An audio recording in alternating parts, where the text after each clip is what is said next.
Praise the lord. ఈరోజు మన లేఖన భాగము యోహాను సువార్త 5వ అధ్యాయము 25వ వచనం చదువుకుందాం. మృతులు దేవుని కుమారుని శబ్దము విను గడియ వచ్చున్నది, ఇప్పుడే వచ్చి ఉన్నది. దానిని వినువారు జీవించరని మీతో నిశ్చయముగా చెప్తున్నాను. ఆమేన్.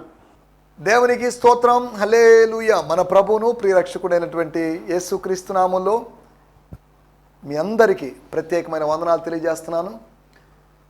ఉదయకాలపు మీ వ్యక్తిగతమైన ధ్యానాలు ముగించి ప్రభు సన్నిధిలోకి వచ్చి కూర్చున్నారని నేను భావిస్తున్నాను. దేవునికి స్తోత్రం. హల్లెలూయా. ఈ కార్యక్రమం ప్రసారమయ్యే సమయానికి ప్రసారమవుతున్న సమయంలో నేను విజయవాడ నుంచి బయలుదేరి గుంటూరు మీదుగా నరసరావుపేట మీదుగా నాగార్జున సాగర్ వెళ్తాను. ఈ దినము నాగార్జున సాగర్లో దేవజనులు పాస్టర్ శ్రీనివాసరావు గారు అనగా పాస్టర్ హననయ్య గారి చర్చిలో వారి మందిరం యొక్క 23వ వార్షికోత్సవ సందర్భంగా వాక్య పరిచయం చేయడానికి నేను, పాస్టర్ పిఎస్ జోసఫ్ సుబ్బారావు గారు మేము వెళ్తున్నాం. కనుక దయచేసి మా పరిచర్య కొరకు దేవుడు నన్ను నిలబెట్టుకుని బలంగా వాడుకున్నట్లుగా మీరు ప్రత్యేకంగా ప్రార్థించాల్సిందిగా కోరుతున్నాను. నిన్న ప్రభు కృపను బట్టి విజయవాడలో పాస్టర్ జి ఆనందరావు గారి మందిరంలో వాంబే కాలనీ విజయవాడ అక్కడ వాక్య పరిచర్య చేయడానికి ప్రభు సాయం చేశాడు. ఆయా ప్రాంతాల్లోకి వెళ్ళి పరిచర్య చేయడానికి ప్రభు సాయం చేస్తున్నాడు. ఇక 2 రోజుల తర్వాత అనగా వచ్చే ఆదివారం 22వ తేదీ నేను బయలుదేరి హైదరాబాద్ వెళ్తాను. హైదరాబాద్లో 4 రోజుల పరిచయం ముగించుకొని మరలా తిరిగి వస్తాను. కనుక నా కొరకు ప్రత్యేకంగా ప్రార్థించాల్సిందిగా కోరుతున్నాం. దేవుని స్తోత్రం. హల్లెలూయా. గత ఎపిసోడ్లో అనగా నిన్నటి ఎపిసోడ్లో యోహాను సువార్త 5వ అధ్యాయము 20వ వచనాన్ని ఆధారంగా చేసుకొని మనం కొన్ని విషయాలు మాట్లాడుకున్నాం. పంపిన వాని ప్రేమ, the love of the saint one. యేసును పంపిన వాని ప్రేమ అనగా తండ్రి ప్రేమ. తండ్రి ప్రేమ 4 విధాలుగా కనిపించిందని అనగా కార్యాలను, క్రియలను, తాను చేస్తున్న క్రియలను అగుపరచడంలో, చూపించడంలో తండ్రి ప్రేమ కనిపించిందని, పంపిన వాని ప్రేమ కనిపించిందని, అధికారము అనుగ్రహించడంలోనూ, సమస్తమును అప్పగించడంలోనూ, సమస్తమును అంటున్నప్పుడు అధికారం మాత్రమే కాకుండా సమస్త జనులను అని కూడా అర్థం చేసుకోవాలని, అంతేకాకుండా అంతర్నివాసము చేయడంలో, ఇన్వెల్లింగ్ చేయడం వలన అంతర్నివాస అనుభవాన్ని బట్టి ఆయన ప్రేమ అగుపడుతుందని యోహాను సువార్త 17వ అధ్యాయం 23వ వచనంలోను, యోహాను సువార్త 14వ అధ్యాయం 23వ వచనంలోని మాటల ఆధారంగా మనం ఆలోచించాం. దేవుని స్తోత్రం. ఈ ఉదయకాలం మన ధ్యానం నిమిత్తమై దేవుని పరిశుద్ధ గ్రంథము నుండి యోహాను సువార్త 5వ అధ్యాయం 25వ వచనాన్ని మనం చదువుకుందాం. Gospel according to John 5th chapter verse 25. మృతులో దేవుని కుమారుని శబ్దము విను గడియ వచ్చుచున్నది, ఇప్పుడే వచ్చి ఉన్నది. దేవుని స్తోత్రం. హల్లెలూయా. దానిని వినువారు జీవింతురని మీతో నిశ్చయముగా చెప్తున్నాను.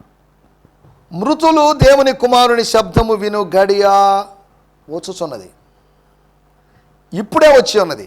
దాన్ని వినువారు జీవింతురని మీతో నిశ్చయముగా చెప్పుచున్నాను. దాని ముందు వచనంలో మీతో నిశ్చయముగా చెప్పుచున్నాను అనే మాటను 20వ వచనంలో చూస్తున్నాం. తండ్రి కుమారుని ప్రేమించుచు తాను చేయు వాటినెల్లను ఆయనకు అగుపరుచున్నాడని మీతో నిశ్చయముగా. మరలా యేసు ప్రభు నిశ్చయముగా చెప్పినట్టు మాట ఇది. యేసు ప్రభు నిశ్చయంగా చెప్పిన మాటలు చాలా ఉన్నాయి, కానీ ఈ అధ్యాయంలోని 2 మాటలు నిశ్చయంగా చెప్పిన మాటలు మనం చూస్తున్నాం. నేను చదువుతున్నాను. I speak to you an eternal truth. Soon the dead will hear the voice of the Son of God, and those who listen will arise with life. అనగా మృతులు దేవుని కుమారుని శబ్దము విను గడియ వస్తుంది అని కాదు, గడియ soon the dead will hear the voice of the Son of God. Those who listen will arise with life. విన్న వాళ్ళు జీవముతో లేస్తారు. విన్నవారు పునరుత్థానము చెందుతారు. దేవుని స్తోత్రం, హల్లెలూయా. మన టైటిల్ వినడం వల్ల ఆశీర్వాదాలు. స్తోత్రం. అంత్యదినమున, లేకపోతే అంత్యదినము అనబడిన దినమున, లేకపోతే ఇంకా అంత్యదినము తర్వాత భూమి మీద దినము లేదు. అంత్యదినము అంటే వేరొక దినములోకి, వేరొక శకంలోకి, యుగములోకి, వేరొక ఎరాలోకి, వేరొక ఏజ్లోకి మనం వెళ్తాం. అంత్యదినమున, ఎండ్ టైం అనగా ఒకగానో ఒక రోజు, ఫ్యూచర్లో ఒకరోజు, భవిష్యత్తులో ఒకరోజు జరగబోయేటటువంటి విషయాన్ని గురించి రాయబడిన మాట, మృతులు దేవుని కుమారుని శబ్దం. దీని గురించి మనం ఇంతకుముందు కూడా మాట్లాడుకున్నాం. దేవుని కుమారుని శబ్దం వినడం. దేవుని కుమారునికి శబ్దం ఉంది. దేవుని కుమారుడు మాట్లాడగలడు. దేవుని కుమారుడు మాట్లాడాడు. దేవుని కుమారుడు మాట్లాడుతూ ఉన్నాడు.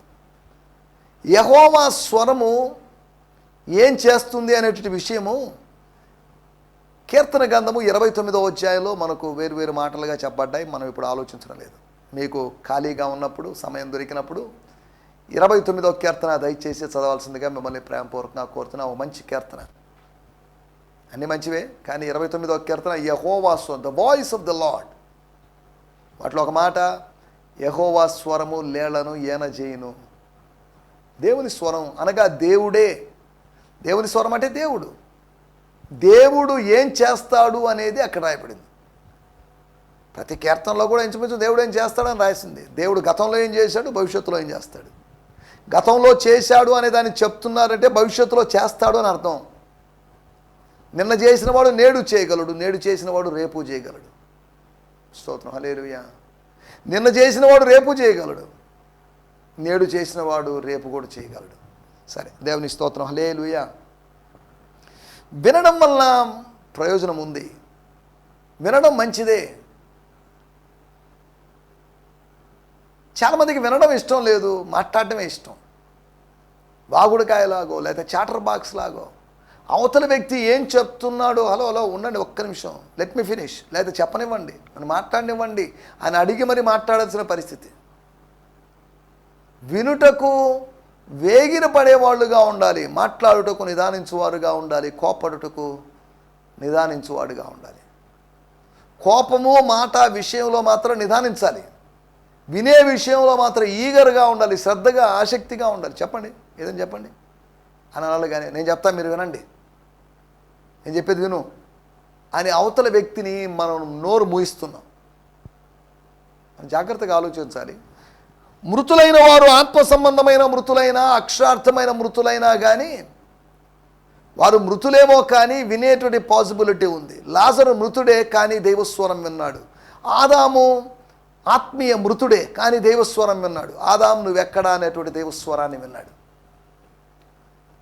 మనము దేవుని స్వరాన్ని వినగలం. అనగా ఒకవేళ మృతులైన వారు దేవుని స్వరము వినేటువంటి ఆ సామర్థ్యాన్ని దేవుడు అనుగ్రహించకపోతే లాజరు అని బయటికి రాని చాలాసార్లు పిలిచినా లాజరు వచ్చిండేవాడు కాదు. ఆదాము ఆత్మీయంగా మృతుడైనప్పటికీ అక్షరార్థంగా ఆయన దేవుని స్వరం విన్నాడని కాదు, ఆత్మస్వరూపి యొక్క స్వరాన్ని అక్షరార్థంగా ఎలా వినగలడు? అనగా ఆ వినికిడి శక్తి మాత్రం వాళ్ళకు ఉంటుంది. ఇదేంటిది విచిత్రంగా ఉందనుకుంటున్నారేమో. ఆదాము లాజరు యొక్క ఉదాహరణలు బట్టి మనం అదే అర్థం చేసుకుంటున్నాం. అబ్రహాము చనిపోయాడు, అయినప్పటికీ మాట్లాడాడు. ఎలా మాట్లాడాడు? అబ్రహాము చెప్పిన దాన్ని ధనవంతుడైన వ్యక్తి ఉన్నాడు, ధనవంతుడైన వ్యక్తి చెప్పిన దాన్ని అబ్రహాము విన్నాడు. ఇద్దరు చనిపోయిన వాళ్ళే కానీ మాట్లాడుకుంటున్నారు. హేబేలు మృతి పొందిన తర్వాత కూడా విశ్వాసంతో మాట్లాడను లేదా మాట్లాడుచుండెను అని రాయబడింది. సరే, మనం ఇక్కడ అర్థం చేసుకోవాల్సిన విషయం ఏంటంటే, మృతులు దేవుని స్వరాన్ని వినేటువంటి శక్తిని దేవుడు, మృతుల యొక్క అనగా వినికిడి మాత్రం మృతం కాలేదు అని కాదు, అది కూడా మృతం అయిపోయింది, చెవి పనిచేయడం లేదు. కానీ దేవుడు వాళ్ళకి ఆ శక్తిని మాత్రం ఇచ్చాడు. వాళ్ళ శక్తి కాదు, అది దైవికమైన శక్తి. లాజరు యొక్క శక్తిని బట్టి, వినికిడి శక్తిని బట్టి లాజరు లేవలేదు. ఆదాము యొక్క వినికిడి శక్తిని బట్టి నేను ఇక్కడున్నాను, పొదల చాటును దాక్కున్నానని చెప్పలేదు. వాళ్ళ వినికిడి శక్తి కాదు, దేవుడు వాళ్ళు వినడానికి అవకాశం ఇచ్చాడు. సరే, వీటి గురించి మనం ఎక్కువ మాట్లాడుకోవడం లేదు, కానీ మనం కాస్త ముందుకు సాగుదాం. వినడం వల్ల ఎంతో ఆశీర్వాదం, కాగా వినుట వలన విశ్వాసం కలుగును అని రోమాపత్రిక 10:17 మనకందరికీ తెలిసిన మాటే. వినుట క్రీస్తును గూర్చిన మాట వలన, క్రీస్తు మాట వలన, ప్రభు యొక్క మాట, పరిశుద్ధ గ్రంథంలోని మాట వలన, పరిశుద్ధాత్ముడు అనుగ్రహించు పలికించేటువంటి మాట వలన విశ్వాసం కలుగుతుంది. స్తోత్రం, స్తోత్రం, హల్లెలూయా. వినడం వల్ల కలిగేటువంటి 5 ఆశీర్వాదాలని, చాలా ఆశీర్వాదాలు ఉన్నప్పటికీ కూడా 5 ప్రాముఖ్యమైన ఆశీర్వాదాలని మీకు జ్ఞాపకం చేస్తాను. ఒకటి, మొట్టమొదటి మాట ఇదే అధ్యాయంలో 7వ వచనం. ఆ రోగి, అయ్యా నీళ్లు బెతస్దా కోనేటిలోని, అనగా ఈ కోనేటిలోని నీళ్లు కదిలింపబడినప్పుడు నన్ను కోనేటిలోనికి దించుటకు నాకు ఎవడనూ లేడు. నీకెవడు దించడానికి లేనప్పుడు నువ్వు ఎలా దిగ్గలవని, ఎలా స్వస్థత పొందవాలని అనుకుంటున్నావు? ఎందుకు బెతస్దా దగ్గరే ఉండిపోయావు? గనుక అతనేం ఆలోచించలేదు. సరే, మనం యేసుప్రభువుని అడగలేదు. నన్ను దించుటకు నాకెవడు లేడు గనుక నేను వచ్చినంతలో మరి ఒకడు నాకంటే ముందుగా దిగునని ఆయనకు ఉత్తరం ఇచ్చాడు. 6వ వచనంలో యేసు ప్రశ్న, 7వ వచనంలో రోగి యొక్క ఉత్తరం. ఆ రోగి చాలా కాలం తర్వాత మాట్లాడాడేమో, ఆ వ్యక్తి ఎవరితో మాట్లాడినట్టుగా కూడా లేదు. యేసు ప్రశ్నించాడు, యేసుతో మాట్లాడాడు, యేసు మాట్లాడించాడు, యేసు నడిపించాడు. మాట్లాడని వాడిని కూడా ఆయన మాట్లాడించగలడు, నడవలేని వాడిని కూడా ఆయన నడిపించగలడు, లేవలేని వాడిని ఆయన లేపగలడు. ఈ వ్యక్తిని ఒకటి మాట్లాడించాడు, రెండోది లేపాడు, మూడోది నడిపించాడు. దేవుని స్తోత్రం, హల్లెలూయా. దేవుడు ఎక్కడ ఒక కార్యం చేసినా ఒక కార్యం చేసినట్టని కాదు, అది మిక్స్డ్గా అంతా కలిసి ఉన్నట్టు 2, 3, 4, 5 కార్యాలు అందులో ఉంటాయి. ఒక అద్భుతంలో కూడా కొన్ని వేరు వేరు అద్భుతాలు దాగి ఉంటాయి. అరణ్య యాత్రలో ఎన్నో అద్భుతాలు. సరే, వాటన్నిటికీ మనకు సమయం లేదు. ఒకటి, మొట్టమొదటి విషయము, వినడం వల్ల ఏం జరుగుతుందంటే, యేసు ప్రశ్న వినిపించింది అతనికి. స్వస్థపడగోరుచున్నావా అనేటువంటి యేసు మాట వినిపించింది, వినపడింది కాబట్టి స్పందించాడు. చెవిటివాడైతే వీడిని ఎందుకు ప్రశ్నించడం, వదిలేద్దాం అని అనుకునేవాడు. స్వస్థపడగోరుచున్నావా అని అడగకుండానే వాడి జీవితంలో కార్యం జరిగించగలడు. అనగా ఒకవేళ వాడికి చెవుడున్నా ఉందే అనుకుందాం, కానీ యేసు అలా అడిగినప్పుడు చెవి తెరవబడింది. యేసు మాట్లాడితే చెవులు తెరవబడతాయి, యేసు మాట్లాడితే కళ్ళు తెరవబడతాయి, యేసు మాట్లాడితే హృదయం తెరవబడుతుంది, యేసు మాట్లాడితే ద్వారాలు తెరవబడతాయి, యేసు మాట్లాడితే తెరవబడతాయి. నా స్వరం విని ఎవడైనా తలుపు తీసినాడలా, ఆయన స్వరము తలుపును తీసేటట్టు చేస్తుంది. Lord's voice or the message of the Lord would or could make the doors to open.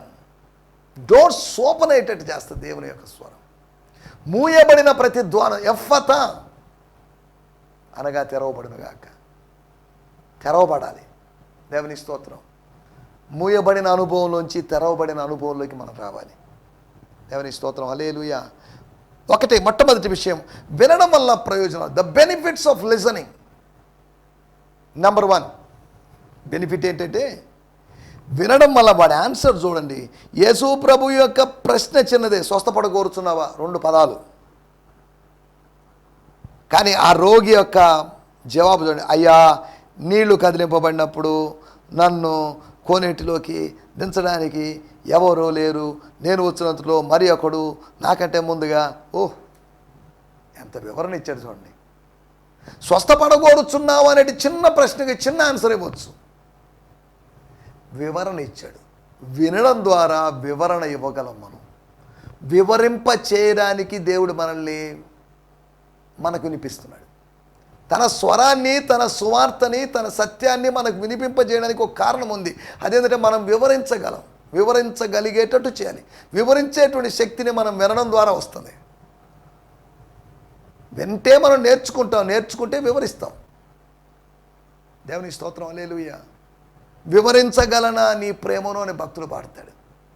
దేవుని ప్రేమను వివరించలేదు, కానీ వివరించడానికి మానవుడు ప్రయత్నం చేస్తాడు. మనం ప్రయత్నం చేస్తున్నాం.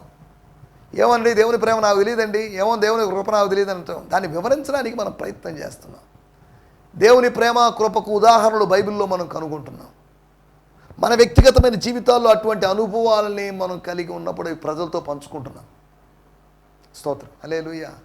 ఒకటి మనం ఆలోచించాలి, వినడం ద్వారా ఏం జరుగుతుందంటే వివరించగలిగే విధంగా మారుతాం, వివరించేటువంటి అనుభవంలోకి వస్తాం. వినడమే లేకపోతే వివరించేటువంటి అవకాశమే లేదు. నువ్వు నేను నీ బాధను వర్ణించాలి, నీ బాధను వివరించాలి, నీ వేదనను వివరించాలని ఆయన కోరుకుంటున్నాడు. డాక్టర్ దగ్గరికి వెళ్ళాం, పేషెంట్ కూర్చున్నాడు, స్త్రీయో పురుషుడైనా కూర్చున్నాడు. వాళ్ళని అడుగుతున్నారు, మీకేంటి, అదేంటి, ఇదేంటి, కడుపు నొప్పి, కాళ్ళు నొప్పి, కేళ్ళ నొప్పులా అన్నీ అడుగుతున్నారు. ఏం అడగకుండా మీరేం చెప్పాల్సిన అవసరం లేదు, నేను డాక్టర్ని కదా, నేను అనుభవజ్ఞుడు కదా, నేను చేసుకుంటాను, నేను పరీక్షించుకుంటాను, నేను తెలుసుకుంటాను, మీరేం చెప్పొద్దు అని ఏ డాక్టర్ అనలేడు. రోగి చెప్పాలి, రోగి వివరించాలి. రోగి వివరించాలంటే డాక్టర్ అడగాలి. కడుపు నొప్పి ఉందా అంటే కడుపు నొప్పి ఉందో లేదో చెప్తాడు, ఎప్పుడు వస్తుందో ఏంటో ఎలా వస్తుందో అని చెప్పగలడు. అనగా వినడం అనేది మనల్ని వివరించేటువంటి అనుభవంలో తెస్తుంది. స్తోత్రం. వివరింపజేసేటట్టు చేస్తుంది, వివరణ ఇచ్చేటట్టు చేస్తుంది. నువ్వు వినడం అనేది ప్రాముఖ్యం. కారణం ఏంటంటే అన్ని జనులతోనూ, ఇతరులతోనూ, నీ కుటుంబ సభ్యులతోనూ నీకు జరిగిన దాని గురించి వెళ్ళి చెప్పు, నీ ఊరి వారికి చెప్పు, నీ కుటుంబ సభ్యులకు చెప్పు అని యేసుప్రభు చెప్పాడు.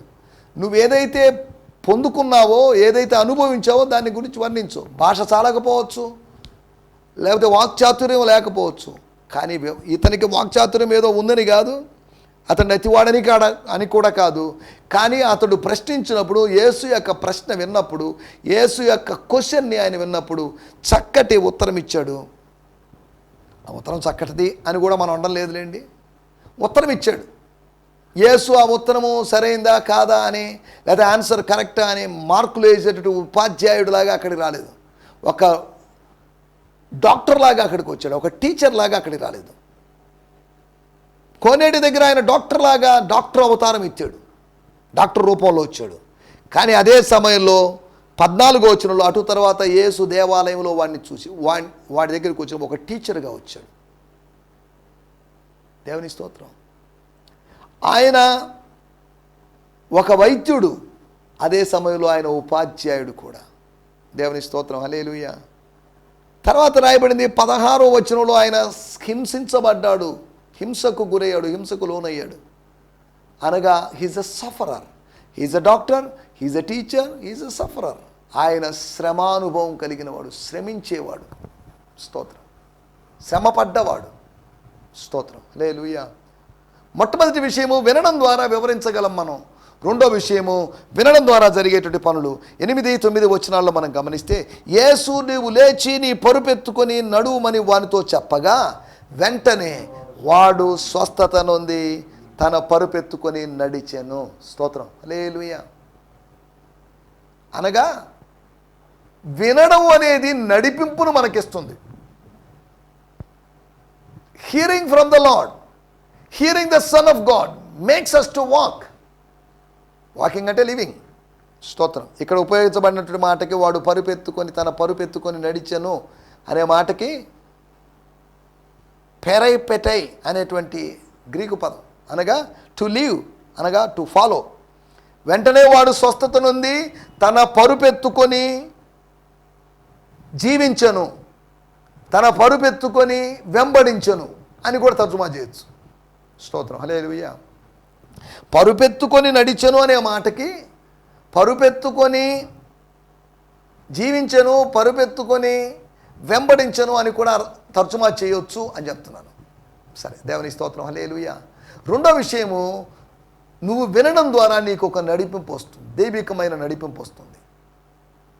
ఇర్మియా గ్రంథం 31వ అధ్యాయము 9వ వచనంలో రాయబడింది, వారు ప్రార్థించుచుండగా నేను వారిని నడిపిస్తాను. ప్రార్థించిన తర్వాత అని కాదు, ప్రార్థనలో అని కాదు, ప్రార్థనకు ముందని కాదు, ప్రార్థించుచుండగా. స్తోత్రం, హల్లెలూయా. వారిని నడిపిస్తాడు. స్తోత్రం. అనగా ఆయన వింటూ ఉండగా ఆయన తన ప్రజలకు కావలసిన నడిపింపిస్తున్నాడు. ఆయన నీ ప్రార్థన ఆలకిస్తూ ఉండగా నీకు నడిపింపునిస్తాడు. నడిపింపు లేకుండా కన్ఫ్యూషన్లో, క్రాస్ రోడ్స్లో, జంక్షన్స్లో, 4 రోడ్ల కూడల్లో ఉన్నట్టు ఉన్నావేమో, హీ విల్ గైడ్ యూ. ఆయన నీకు దిశానిర్దేశం చేస్తాడు. డైరెక్షన్ ఇస్తాడు. ఒకటి వినడం ద్వారా జరిగేటువంటి బెనిఫిట్స్, శ్రవణం ద్వారా కలిగేటువంటి ఆశీర్వాదాలు, ధన్యతలు ఏంటి అంటే, ఒకటి వివరించగలిగేటువంటి వారంగా మారుతాం, రెండోది నడిపింపు పొందుకుంటాం. We will get guidance. అతను లేచి నడిచాడు, అతను లేచి నిలబడ్డాడని కాదు, వాడు తన పరుపెత్తుకొని నడిచాడు. కారణం ఏంటి? యేసు చెప్పిన మాట విన్నాడు. యేసు మాట లేకపోతే, యేసు మాట ఉండి యేసు మాట వినడం అనేది లేకపోతే, మాట ఉంది, మాటను విన్నటువంటి అనుభవం ఉంది, ఇవి ఉన్నాయి కాబట్టి అక్కడ నడక జరిగింది, అనగా నడిపింపు జరిగింది. వాడు దేవాలయంలోకి వెళ్ళిపోయాడు. స్తోత్రం, హల్లెలూయా. దేవుని మాట మనల్ని నడిపిస్తుంది. దేవుని మాట నువ్వు విన్నావా? ఇక నేను మనుషులు నడిపించాల్సిన అవసరం లేదు, మనుషులు చేపెట్టి నడిపించాల్సిన అవసరం లేదు. దేవుడే నిన్ను నడిపించగలడు. కౌన్సిలర్స్ వాళ్ళు వీళ్ళు నడిపించాల్సిన అవసరం లేదు. దేవుడు నిన్ను నడిపించగలడు. దేవుడు తన వాక్యం ద్వారా మనల్ని నడిపిస్తాడు నా దేవుడు అని అందుకనే భక్తుడు పాడాడు. మూడో విషయాన్ని నేను మీకు జ్ఞాపకం చేస్తాను. ఇదే అధ్యాయంలో 25వ వచనం మనం ఇందా చదువుకునే వాక్యం, మూల వాక్యం. మృతులు దేవుని కుమారుని శబ్దము విను, గడియ వస్తుంది, ఇప్పుడే వచ్చి ఉన్నది, దాన్ని వినువారు జీవింతురని మీతో నిశ్చయముగా చెప్పుచున్నాను. జీవిస్తారు, బ్రతుకుతారు. వినడం అనేది బ్రతికించేటువంటి అనుభవం అనిపిస్తుంది. ఆత్మ సంబంధంగా వింటే ఆత్మ సంబంధంగా అది మనల్ని జీవింపజేస్తుంది. స్తోత్రం. స్పిరిచువల్ లైఫ్ మనలోకి వచ్చేసింది మాట ద్వారా. నేను మీతో చెప్పు మాటలు ఆత్మయును జీవమునైనవి. యేసు చెప్పిన మాటలు జీవము కనుక యేసు మాట లోనికి వచ్చిందంటే మన చెవి గుండా, మన హృదయం గుండా వచ్చేసింది అనుకోండి, అది మనలో జీవాన్ని, చైతన్యాన్ని కలిగిస్తుంది. స్తోత్రం, హల్లెలూయా. ఒకటి, యేసు మాట మనకు వివరణ ఇవ్వగలిగేటువంటి శక్తినిస్తుంది. రెండోది, యేసు మాట నడిపింపునిస్తుంది. మూడోది, యేసు మాట లేకపోతే యేసు మాట ద్వారా, లేకపోతే యేసు మాట వినడం ద్వారా సాతాను వినికిడి శక్తి కోల్పోయేటట్టు చేస్తాడు. చెవిటివారుగా మార్చాలని ప్రయత్నం చేస్తాడు. గుడ్డితనము కలుగు చేసేవాడు చెవిటితనం కూడా కలుగు చేయగలడు. గుడ్డితనం కలుగు చేసిన వాడు కుంటితనం కలుగు చేయగలడు. గుడ్డితనం కలుగు చేసిన వాడు చెవిటితనం, కుంటితనం ఇంకేదైనా కావచ్చు, వాటిని కలిగించగలడు. స్తోత్రం, హల్లెలూయా. మనం ఆలోచిస్తున్నట్టు మాటలు. 4వ మాట, యోహాను సువార్త 5వ అధ్యాయము 29వ వచనం. మేలు చేసిన వారు జీవ పునరుత్థానముకును, చేసిన వారు తీర్పు పునరుత్థానముకును బయటికి వచ్చేదారు. ఎక్కడి నుంచి? And they will come out of their graves, అనగా వాళ్ళ సమాధుల్లో నుంచి, వాళ్ళ రాతి సమాధి లేకపోతే ఇంకేదైనా సమాధి, మట్టి సమాధి కావచ్చు, they will come out of their graves. Those who have done what is good will experience a resurrection to eternal life, and those who have practiced evil will taste the resurrection of judgment. Stotram. They will come out of their graves. సమాధుల్లోంచి బయటకు వినడం ద్వారా వెలుపలికి వస్తాం. లోపల ఉన్న మనం బయటికి రావాలంటే వినికిడి కావాలి, వినాలి, దైవికమైన వినికిడి కావాలి, దైవ స్వరాన్ని వినేటువంటి. ఇంట్లో ఉన్నటువంటి అబ్రహామును దేవుడు బయటికి పిలిచాడు.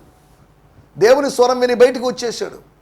ఆకాశంలో నక్షత్రాలు చూశాడు, లెక్కించలేకపోయాడు. దైవ స్వరాన్ని మనం విన్నప్పుడు మనము కొన్నిట్లోంచి వెలుపలికి వచ్చేస్తాం. పాపంలోంచి, శాపంలోంచి, కష్టాల్లోంచి, నష్టాల్లోంచి, సమస్యలోంచి వెలుపలికి వచ్చేస్తాం. వినడం అనేది మనల్ని వెలుపలికి నడిపిస్తుంది, వెలుపలికి తీసుకొస్తుంది. If we could hear the word of God or the voice of God, it will make us to come out. ప్రకటన గ్రంథం 18వ అధ్యాయము 4వ వచనంలో, బబులోన్లోంచి రండి, బబులోన్ వదిలేసేయండి, లీవ్ బాబిలోన్. బబులోన్లోంచి, మత శాఖల్లోంచి, మత వ్యవస్థల్లోంచి బయటికి రావాలి అంటే మనం వినాలి. దేవస్వరం విని, ఆత్మస్వరం విని, పౌరస్వరం విని మనం బయటికి రావాలి. దేవుని స్తోత్రం, హల్లెలూయా. 5వ విషయం, లేకపోతే చివరి విషయాన్ని నేను మీకు జ్ఞాపకం చేస్తాను. యోహాను సువార్త 3వ అధ్యాయము 29వ వచనం. మనం ఇంతకుముందు కూడా మాట్లాడుకున్నాం. యోహాను సువార్త 3వ అధ్యాయం 29వ వచనం. పెళ్లి కుమార్తె గలవాడు, పెళ్లి కుమార్తె కలిగిన వాడు, పెళ్లి కుమారుడు. ఎస్. అయితే నిలువబడి పెళ్లి కుమారుని స్వరం వినేటి స్నేహితుడు ఆ పెండ్లి కుమారుని స్వరము విని మిక్కిలి సంతోషించును. He is the bridegroom and bride belongs to him. I am the friend of bridegroom who stands nearby and listens to with great joy to bridegroom's voice. Because of his words my joy is complete and overflows. And listens with great joy to the bridegroom's voice. పెండ్లి కుమారుని స్వరము విని సంతోషిస్తారు. వింటే సంతోషిస్తారు. పెళ్లి కుమారుడు అంటే మనుష్య కుమారుడు, దేవుని కుమారుడు, దేవుని కుమారుడి శబ్దం. నా మాటలు నేను ఇక్కడ ముగిస్తున్నాను. మనను వివరించేటట్లు చేసేది దేవుని స్వరం వినడం. రెండోది మనల్ని నడిపించేది, మనం వింటే మనం నడిపింపు పొందుకుంటాం. మూడోది మనము వింటే మనం జీవిస్తాం. నాలుగోది మనం వింటే వెలుపలికి వస్తాం. ఐదోది మనం వింటే సంతోషిస్తాం. యోహాను సంతోషించినట్లుగా. అది యోహానుకు మాత్రమే వర్తించే విషయం కాదు, మనందరికి కూడా వర్తించే విషయం. మనం వింటే సంతోషిస్తాం. ఆయన మాటలు మనకు సంతోషాన్ని కలుగు చేస్తాయి. ఈ దినము నుంచి మీ లంచ్ టైంలో, మీ బ్రేక్ఫాస్ట్ టైంలో, మీ టీ స్నాక్స్ టైంలో, మీ రాత్రి డిన్నర్ టైంలో మీరు దైవస్వరాన్ని వినండి. వాక్యం ద్వారా దైవస్వరాన్ని మీరు వినండి. దయచేసి తలలో ఉంచండి, కళ్ళు మూసుకోండి, చిన్న ప్రార్థన చేసుకుందాం. పరిశుద్ధమైన మా దేవా, మీరు మాకు వినిపించిన మాటల కొరకే మీకు వందనాలు. వినడం ద్వారా కలిగేటువంటి ఆశీర్వాదాన్ని వినడం ద్వారా మేము వివరించగలమని, వినడం ద్వారా మేము ప్రభువా నడవగలమని, మాకు నడిపింపు దొరుకుతుందని, అంతేకాకుండా వినడం ద్వారా మేము జీవించగలమని, వినడం ద్వారా మేము వెలుపలికి రాగలమని, వినడం ద్వారా మేము సంతోషించగలమని మీరు మాకు తెలియజేసిన మాటల కొరకే మీకు వందనాలు చెల్లిస్తున్నాం. అలా ఆత్మ సంబంధంగా వింటూ ముందుకు సాగుతూ ఉండడానికి మీరు మాకు సాయం చేయమని యేసుక్రీస్తు నామములోనే ప్రార్థించగలుగుతున్నాం పరమ తండ్రి. ఆమేన్, ఆమేన్, ఆమేన్. దేవునికి స్తోత్రం. మీ అందరికీ వందనాలు. సందేశాన్ని విని ఆత్మీయంగా దీవెనలు పొందారని నేను భావిస్తున్నాను. మీ సందేహాలు, మీ ప్రార్థనా మనవులు దయచేసి నేడే మాకు తెలియజేయాల్సిందిగా కోరుతున్నాం. హల్లెలూయా, స్తోత్రం. ఈ సందేశము మీకు ఆశీర్వాదకరంగా ఉందని నమ్ముచున్నాము. ప్రార్థన అవసరతల కొరకు మమ్మల్ని సంప్రదించవలసిన మా చిరునామా గిద్యోన్ మిషన్ చర్చ్, 6వ వీధి, శాంతినగర్, నెల్లూరు 4, ఆంధ్రప్రదేశ్. పిన్ 524004. మా ఫోన్ నంబర్లు 7036443613 మరి ఒక నంబర్ 9392293010. మా ఈమెయిల్ ఐడి gfihmi2015@gmail.com. దేవుడు మిమ్మును ఆశీర్వదించునుగాక. ఆమేన్.